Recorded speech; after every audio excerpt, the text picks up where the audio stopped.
Welcome, Marco, and you can officially start. Guys, enjoy. Thank you. Thank you, Alexander. Um, Good evening, everybody. So I'm Marco, and here we are for this Agile Human Meetup, Mindfulness-Agile Synergy, more awareness, more agility. So let's go for it. Just a couple of words about me. I discovered Agile more than 10 years ago, and the main thing for me regarding agility was the fact that people was at the heart of agility. This really connected me to something personal, and it's my passion for personal development. So my way to, to pursue the continuous improvement is trying to mix these two parts, the personal part, the organizational part. I'm passionate about all of them, so I try to mix them together. And sometimes I like to call me kind of human engineer or something like this. Everything here has been developed with my friend Dominic Lay, and we have been working together, talking a lot, and this idea were coming out. So here we are at this wonderful Agile Humans Meetup. I have to say, I feel like home. I like this word, Agile Human. It resonates so much with my passion for organization, one side, and the personal development, the other side. So great. Thank you, Alexander, Biljana, and Jasmina for everything, for the organization, for the invitation. Thank you very much. This is the index of my this evening presentation, and I will start with an introduction, and then it will follow, the presentation of the model itself, the Mindfulness-Agile approach. So let's go for the introduction, and I will present the two main characters in this talk. So agility and mindfulness. Today, business call for agility. There is a need for agility, a strong need. But the agility I'm talking here is not necessarily Scrum, Kanban, less, or anything of this. It is, of course, but if you ever talked with, a manager, a director, you probably noticed that they're not that interesting into the methodology, the framework, the fact that you can do a retrospective in 10 different ways. They are more interested into the results, the quality of agility, what agility can, generate in a positive way for their business. That's the point for them. And this is so because a simple thing, the world around has changed and is continuously changing. And it is a word often described as VUCA, meaning volatility, uncertainty, complexity, ambiguity. Whoa, it's a lot. This term was, invented for the battlefield. So military people invented this term, and now we are using it for our ordinary day by day. So it was a big shift, and we do not have been properly trained for this kind of work. Myself, I have been trained for a more traditional work, a word like the one of my mother, my father, but the world changed. Unfortunately, here it comes agile.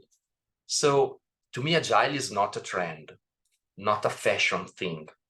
Agile is, the way we invented as a humans to adapt to this continuing changing world, a challenging world. Okay, so agile is what we have right now the approach we have right now so you can face these changing circumstances.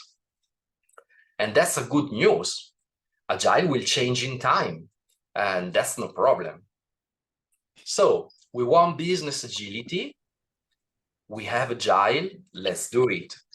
Let's go Agile. Let's become Agile. And yes, but if you ever tried it, you for sure discovered that it's easy to say and so difficult to do. And there are many reasons for this. But to me, one core reason is related to the term reinventing. It's a wonderful word, and I like it. It inspired me so much. Reinventing means taking something that already has a form, a shape, a behavior, a soul, and we act on this something, so we will transform it. We will transform it in something more suitable to face the new reality we have to face, okay? So reinventing is not denying the past, but is welcoming the future. That's reinventing. And reinventing is not an highway. There is no instruction for reinventing. It's an ad hoc process. But one thing is always there: change. Change is a big challenge whenever you try to reinvent your organization, whenever you try to apply Agile. And you have to face change. There's no other way. And you have to face change, you know, at many levels, at an organizational level, at a strategical level, but also at a personal level. Usually, talking about change in business, we try to point out, you know, the positive part. We are enthusiastic about change. We see the change as an opportunity, but this is not the whole truth. A friend some days ago told me, Marco, you know what? You know, I go to the swimming pool so often, but I discovered one thing. I really don't like to swim. What I really like is to have swum. I like the feeling after the swimming, not the process of swimming. And something similar happens with change. We don't really like the process of change because it can be painful. It's challenging. What we like is the fruits that change can bring to us. That's the point. And if we look at change from a human perspective, so we will see the person, and inside the person, our wonderful brain. It has been said so many times that we have a creative mind, a wonderful mind. We are intelligent. We are like at the top of the evolutive process. And yes, it is so, obviously. But let's have a look closer. Let's have an honest look and find out something more. If we look at our mind beside the bright thing, we see maybe something else. In the east of the world, they call it the crazy monkey mind, okay? And you know how a monkey is. It's quite crazy. You, for example, are at a meeting trying to, you know, getting know about the topic, and your monkey mind propose you to go on holiday and on a fantasy trip, and maybe you are trying to focus on a task, and your mind suggested you to buy something at the supermarket, you know, some stuff like that. The mind can be really crazy. Anyway, If you don't like the Oriental metaphor, let's see the science. During the last years, there has been an increasing, an increasing interest for mindfulness, for meditation, for studying this topic and the mind from a scientific point of view, with neuroscience and other techniques. And science agree, okay? We are easily distracted. Our bright mind can be also so confused. We often have a ruminating process that is not healthy for us. It is not good for our performance, but neither for our well-being. And that's the point. The question is, so what's happened when we are not owning our mind? What's happening when we are not in charge? In mindfulness, we call it the autopilot, okay?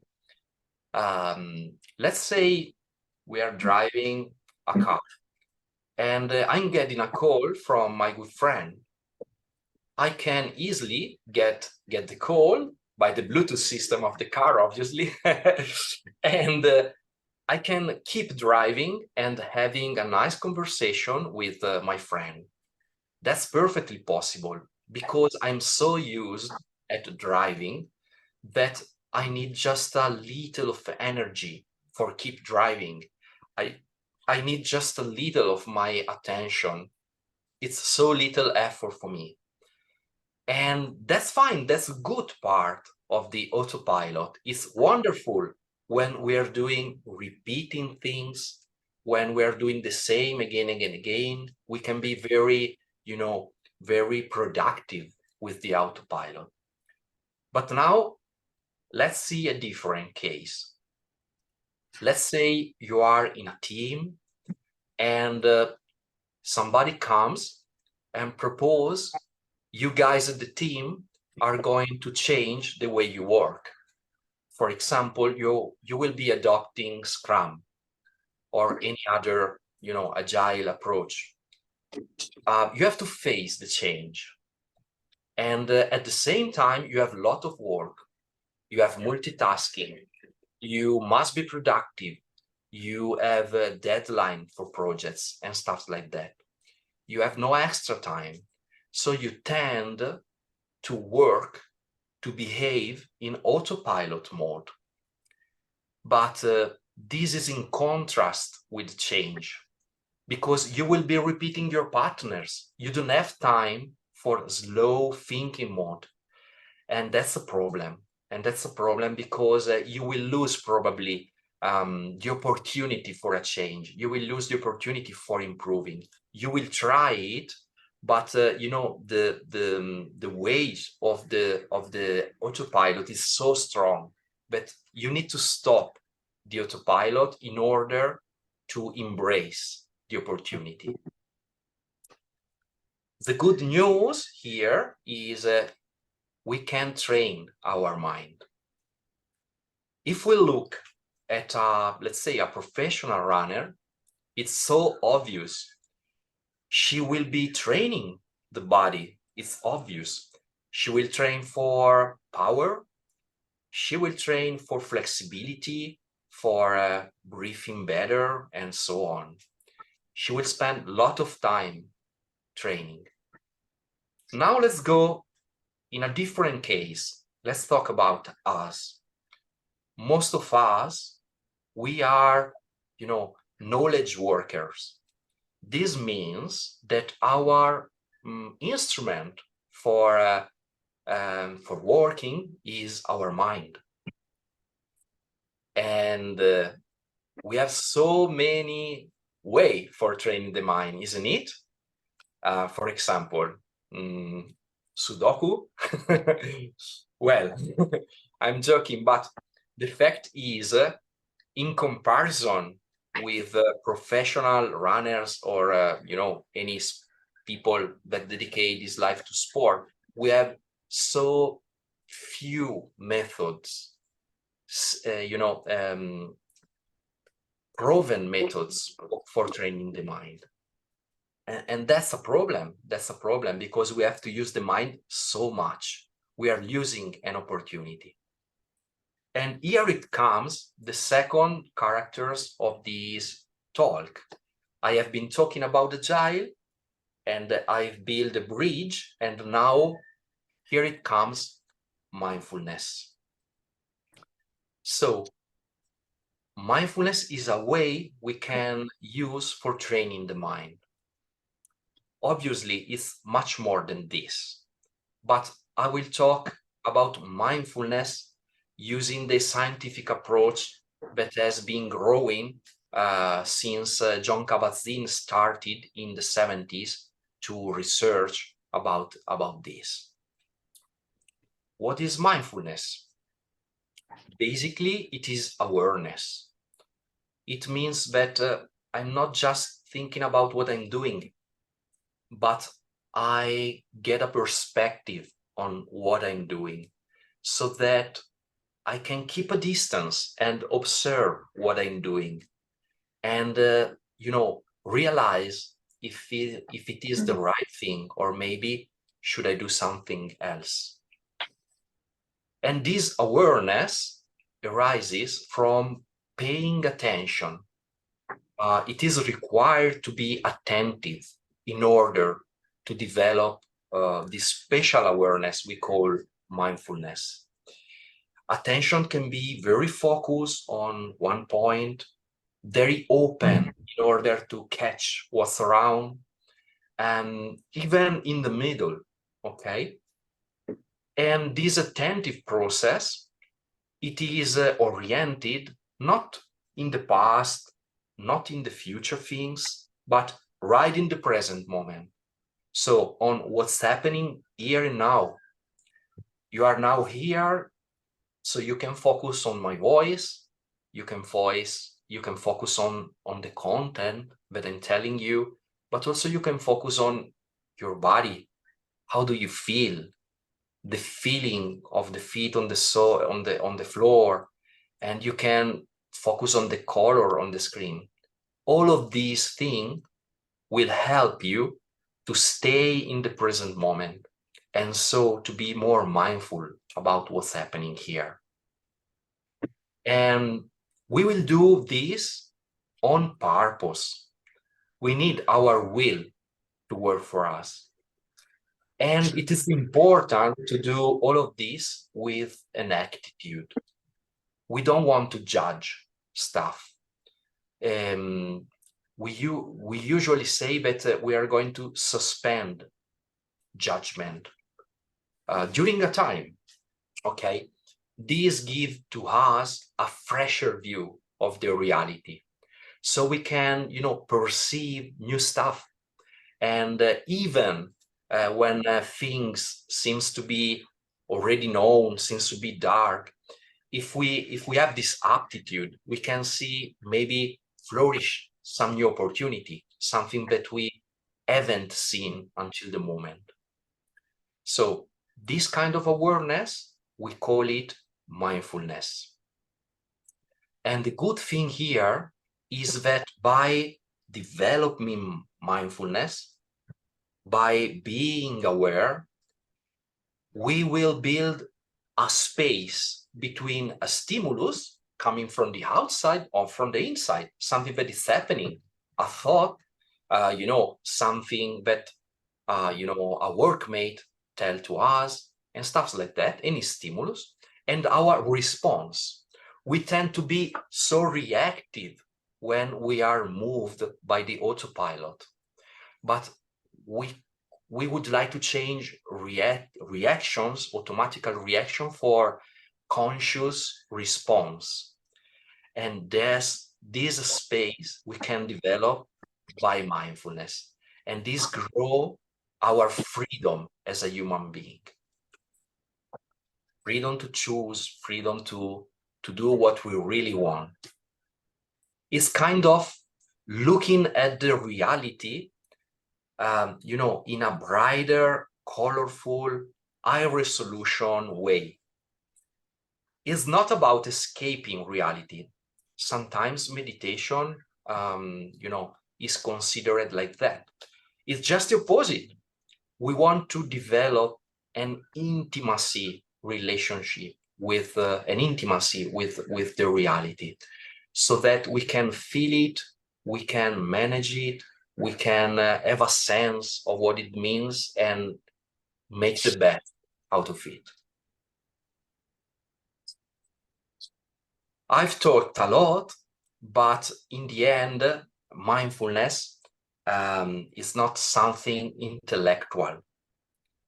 There's a lot to know, obviously, but it's mainly something we have to experience by ourselves.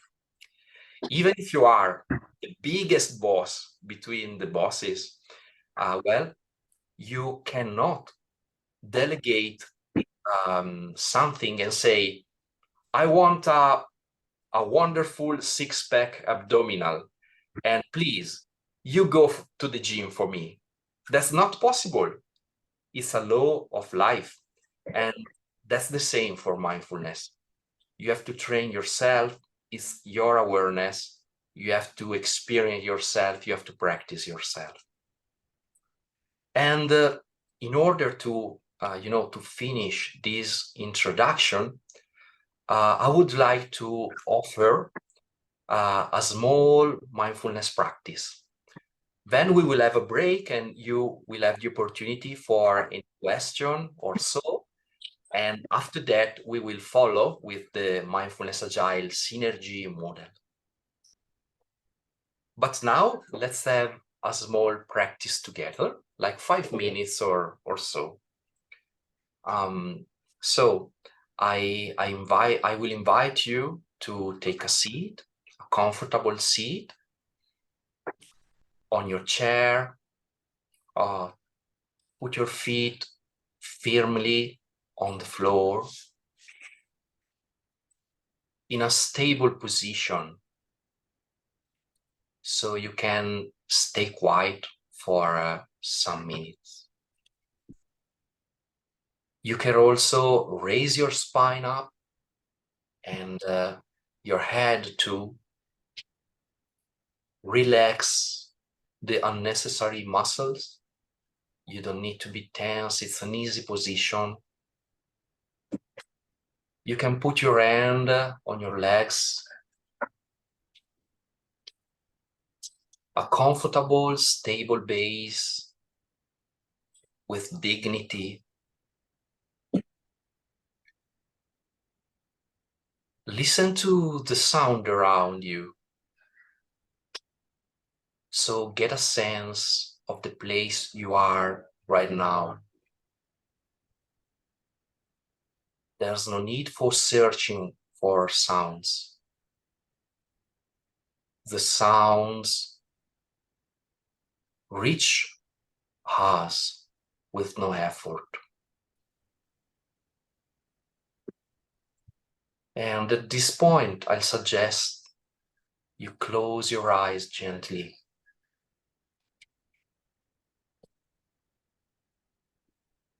This will bring you easily on the inside. Have a look inward yourself.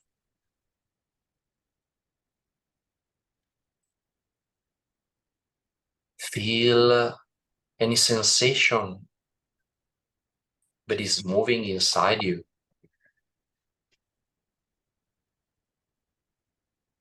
You can feel your feet on the floor,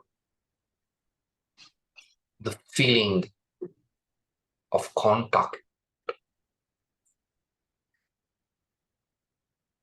It's not thinking about it, it's simply feeling it, sensing it.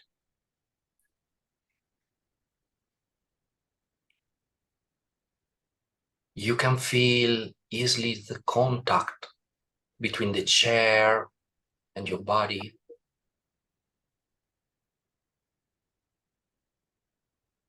Stay there with your attention for some moment. explore the area of contact between the chair and your body.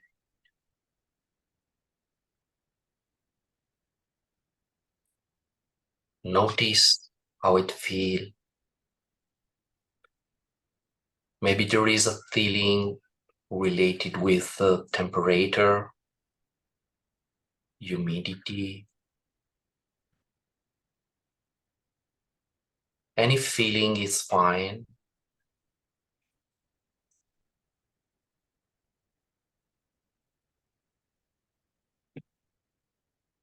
And now you can notice your breath. Breathing in, breathing out, following the rhythm. Nothing to do. The body knows how to breathe.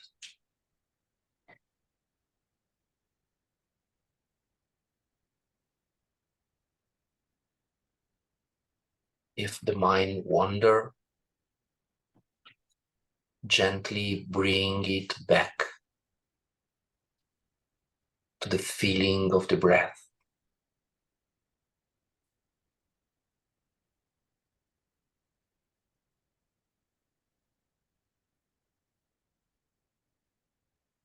Following the air coming in from the beginning to the end, and following the same way to breathe out.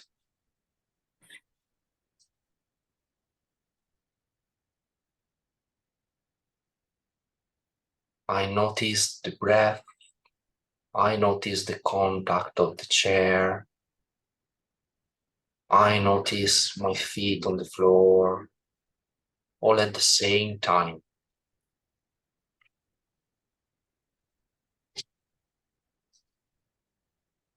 I notice my hand, the contact between my hands and the chair or the legs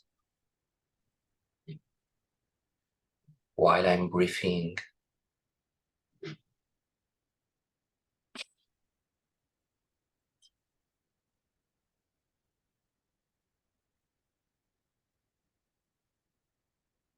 And let's gently transition to the end of this breath practice. You can restart listening to the sounds around you, noticing the sounds of the room, of the house, the place you are in, the street outside maybe. And gently open your eyes and perceive by your vision the room you are in. Get a sense of how do you feel now. Be aware of this feeling during the transition.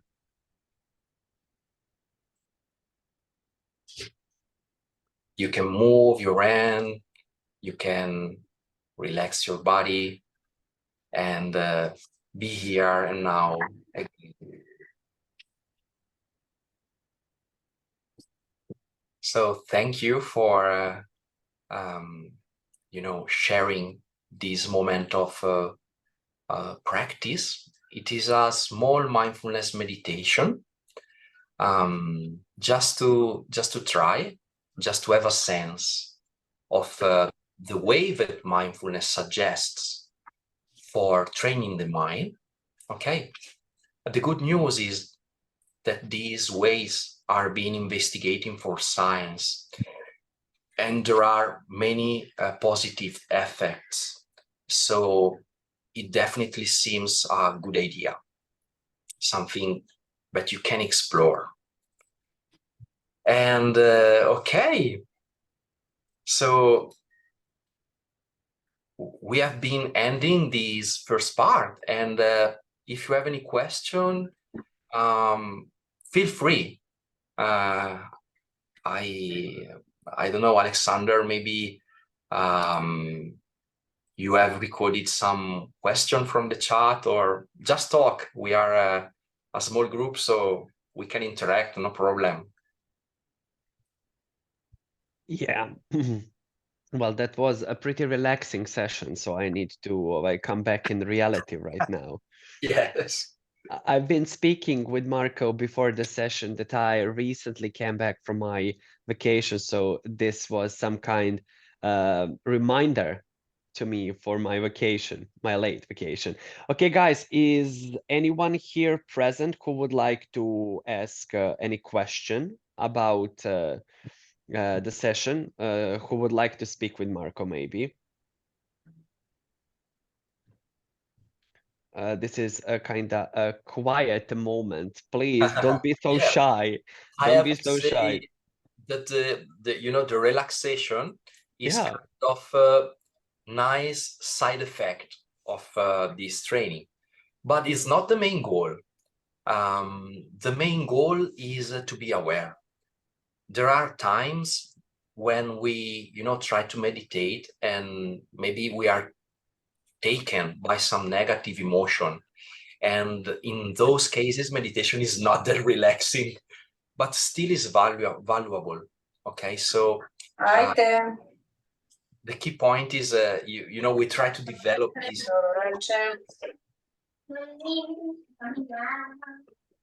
okay, we are here. We are hearing Branca. Branca, if there is there anything that you would like to say? So it seems that there is no question. So if you agree, I will follow. But any moment you have a question, you can just say no problem, or write down in the chat, and Alexander will tell me. That's right. Okay, so let's see the second part of my presentation this evening, and it is the Mindfulness-Agile approach. So I have been presenting Agile and mindfulness in a brief way. Now let's see how can they stay together. We will see this approach in 3 steps, and let's start. This is the model. The draw is from my friend Dominic.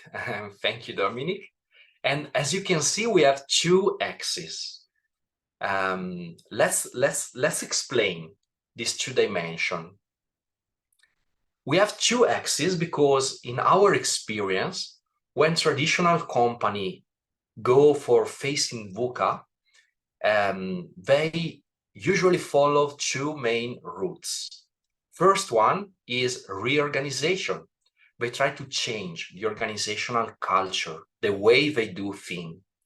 They try to transition from a traditional approach, let's say the old paradigm, to a newer approach, a more modern approach, let's say an agile approach. And the other alternative is rising awareness or leadership. They try to grow their conscious. They try to have a wider awareness. And this is represented in our model by the horizontal axis. What I mean for reorganization, there are many options. Kanban, Scrum, less, safe, many things. But I will tell about Agile because it's kind of mainstream right now. And it's kind of umbrella word that you can use to talk about this kind of things. It's kind of, VIP between the reorganization option. And when talking about awareness, here too, we have many options. We have coaching. So we try to have a positive look on people and try to get out the best out of them. We have the traditional soft skills. And we start, we start discovering companies that wants to have a purpose beyond the simple business. And we have the nonviolent communication and other way to develop to personal development. And between them, we have mindfulness. But in my opinion, mindfulness is not just one more thing. In my opinion, it is better to see this draw like this. Mindfulness is at the base, in my opinion, because when you try to develop your attention, when you train your attention, when you develop your awareness, when you grow this perspective, this distance from stimulus to response, so this has a huge impact on any other thing. Your coaching will be better. You will find a true purpose. And for instance, there is a training that is called Search Inside Yourself, and mindfulness is drawn at the base of a model for developing emotional intelligence. Okay, so that's my point. Mindfulness is just not another thing. It's at the base. It's like running for the football. Okay, you want to put a goal, but let's say if you don't run, there's no option. You need to train running in order to be successful at almost any sports. And which way? Reorganization or awareness? The right side, the left side? I talk about this because typically reorganization is managed by technical department, CTO, COO. And on the right side, awareness is typically, managed or sponsored by people or human resources department. And these two realities tend to conflict each other, maybe because of the budget, maybe because of the time, maybe because of different priorities, and so. So that's the idea, and that's the reason I divided these two things into orthogonal independent axes. Here they are. Now let's go inside the model. I will guide you, okay? Let's see the first part. Let's have a closer look to reorganization. What does it mean? When we go on the journey of reorganization, it usually happens that VUCA comes to the whole paradigm and we have to react. And maybe we have listened about Agile and we start trying the agility. And two possible outcomes are there. The first one is we have a surface change.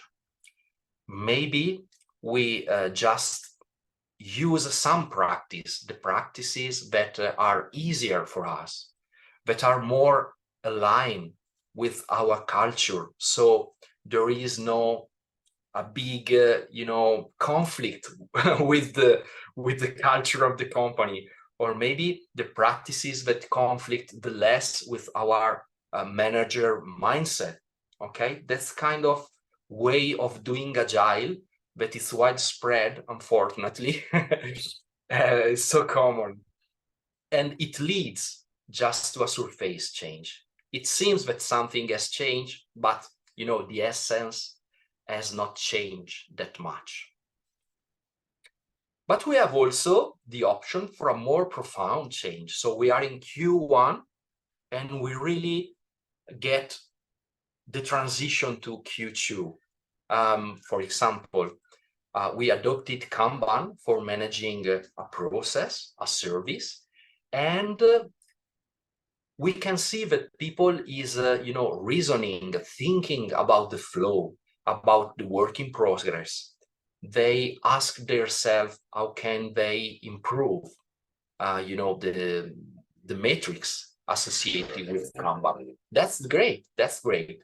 And that's a good point. It is a sign that we have a more profound change. But the question here to me is, even in this case, even if we had a profound change, is this enough? Can we stop here? It's good, isn't it? But can we stop here? There is nothing more? In my opinion, there is a risk in just investing in instrumental agility. What I mean with instrumental agility is agility for an end, okay?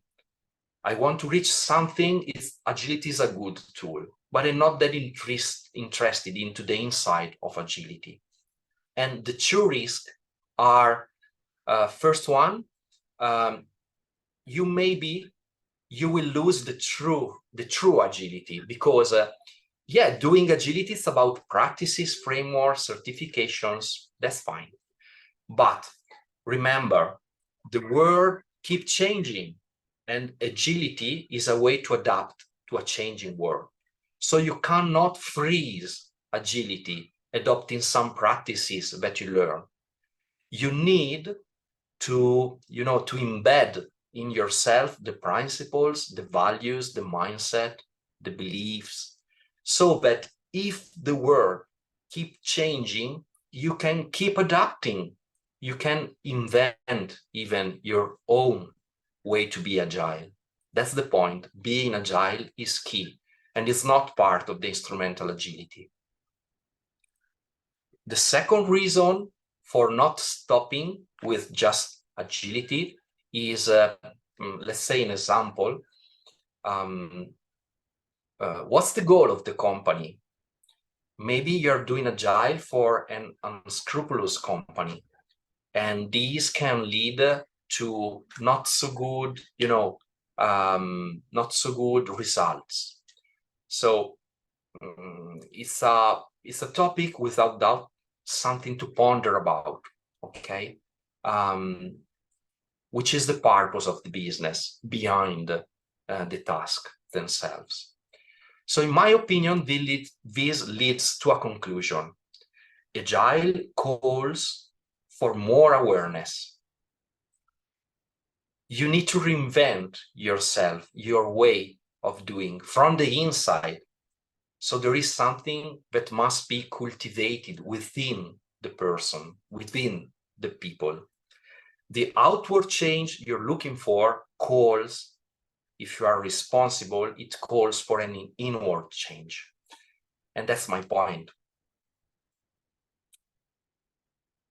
Now let's see the other axis, and it's very similar. It's like in a mirror, so it's easier to grasp. Let's see what's happened when we follow the journey of rising awareness. Similarly, okay, we try to do stuff, and the results can be a surface change. There is kind of ping pong between Q1 and Q3. We try to grow and make our awareness wiser. We try to improve our leadership, but we go back. And this is again and again. One typical example is La Isla Bonita. So there is a kind of place, a workshop. We go there, maybe we learn about giving a better feedback each other. It's wonderful, good mates, we have good time, we discover something about ourselves, but then we are back to our job. And sometimes we don't try even to put in practice what we learn. Or sometimes it's happened too that the manager that paid the workshop for us is the same person that make impossible to apply what we learned. Sometimes it's happened and it's paradoxical. That's the Isla Bonita. We go for an holiday, but then the real world still remain the same. And at this, superficial level, there is also the patch effect. It's kind of, you are so stressed, go and take a mindfulness course. But then we don't solve the root of the problem. It's like taking an aspirin. Okay, this is the surface level, the surface change, and it's not enough, of course. But we can also really transitioning on Q3, so we can live a reality that has really improved in the axis of awareness, leadership, personal relationship. So, for example, you can see high quality relationship between the people inside the company, respect, appreciation, goodwill. Or you can also, you're maybe just doing a simple work like putting bricks on bricks for building a wall, but you have that sense that you are part of something bigger. You feel you're building a wonderful cathedral. And this feeling of being part of something bigger inspires you and make that works as so much sense. This is a sign of a company that went for a profound change in the axis of awareness, leadership, personal development. And that's super fine. But still, I have a question. Is it enough? Can we stop here? Should we stop here? In our experience, there is a risk in just investing in awareness. Because people, by doing this journey, people develop a smart mindset, a bright attitude, their nourishes inside, their spirit is, more alive. But then they crash. They feel that rigidity from the organization, but it's still traditional. The status quo makes so difficult to realize what they feel inside. There are rigid structures. With a metaphor, it's kind of wet match. All the potential for fire is there within the match, but you can't light a fire because it is wet. Okay, so that's when people feels like that, they start to be frustrated. They start to feel like something broken inside.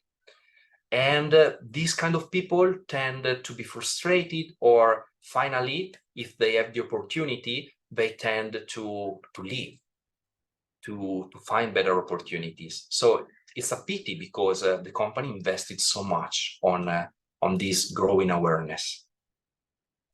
So in my opinion, traveling on this horizontal axis leads to a conclusion too. And conclusion is more awareness calls for agile. So it's not enough awareness. Awareness requires transforming action.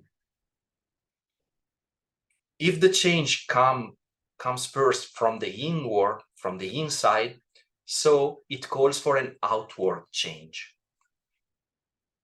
And let's go for the synergy. We explore one side, reorganization. We explore the other side, awareness. And my points of view is we should put an and, not an or.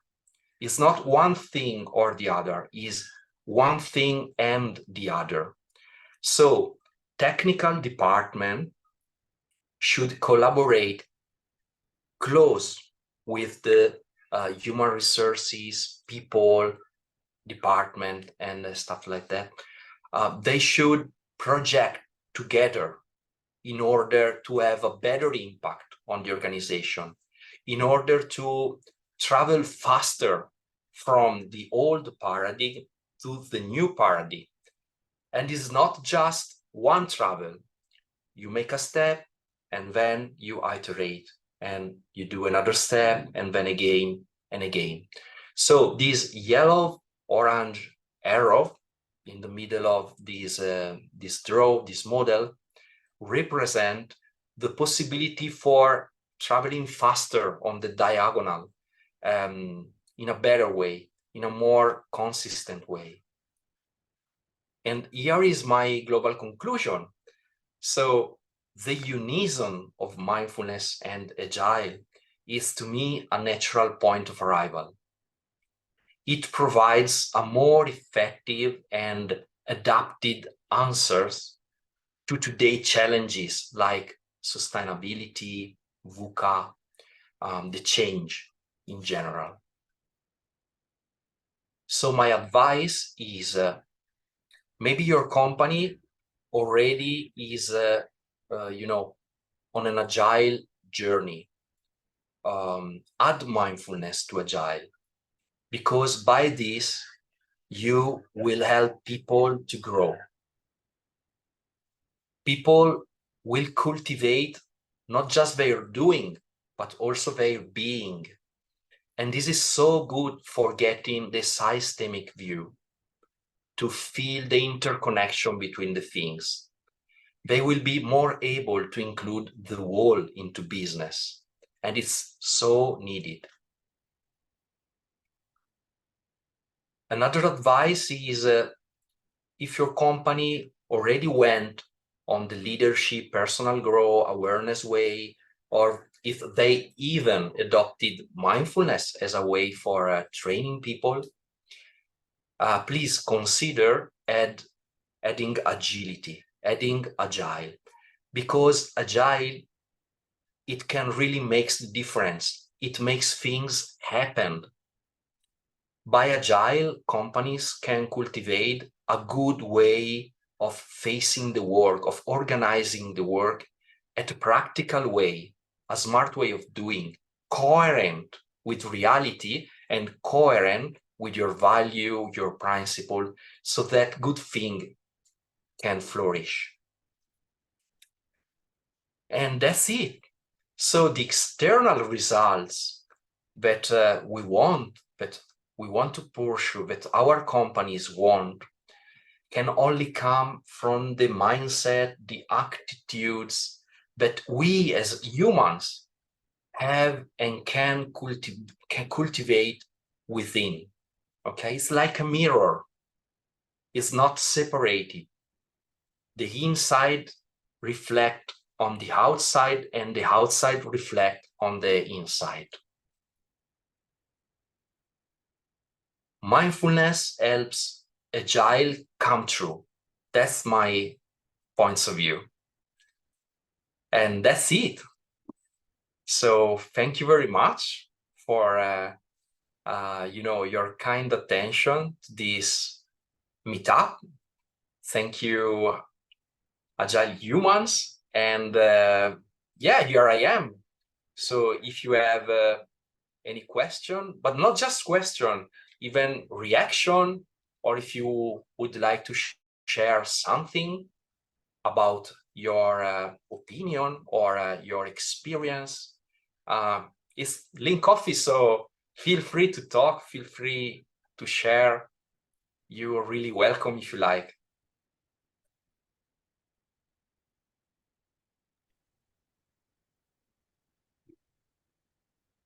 Come on, guys.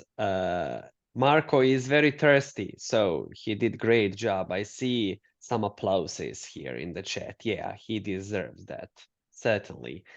So be free to ask any question if you really have. Now it's opportunity, or we are close to the end. So let's decide whether we are going to continue this or we are going to ask any question.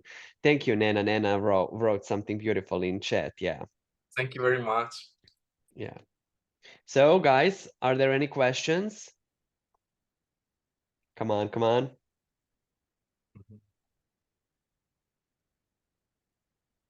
Yeah, pretty quiet group tonight and sharp. Yes.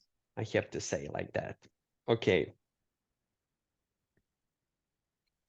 Okay, guys, if there is no questions, then I should say thank you very much to Marco. It was very beautiful session, a very beautiful presentation, I have to admit. And thank you for a beautiful, if I can say like that, mind relaxing part of the session. That's something that we all needed this night after our working hours. Yes. So thank you for being our guest. It was very special occasion having you as our guest speaker, and I'm pretty sure that we are going to invite you another time to share some opinions about some other topic. This was very professional, I have to say, and very inspiring. And thank you very much that you shared time with us, with our community.